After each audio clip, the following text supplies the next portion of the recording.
Most of them we have existing trade agreements with, or a good chunk of them we have existing trade agreements to begin with. This was an expansion of that, and in some areas it allowed, whether it was the service industry, financial services, additional market access. But I think that this is not a deal that was in our country's best interest. The president could have come into office, a president could have come into office and renegotiated it and sent people back to the drawing board. It hadn't gone to Congress yet because it wasn't finalized.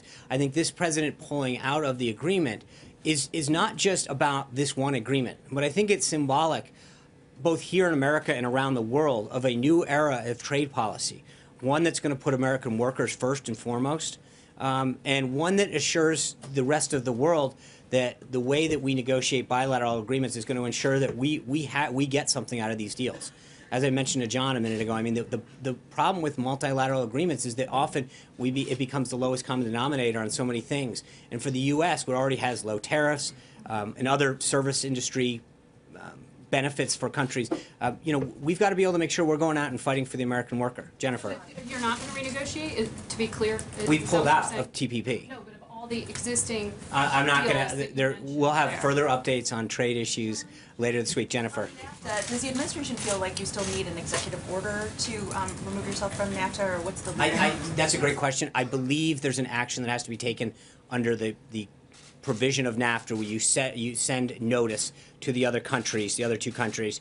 The exact nature of how that's described, I don't know, but there is a trigger within NAFTA. One of the sections allows the President of the United States to notify them that we intend to do that.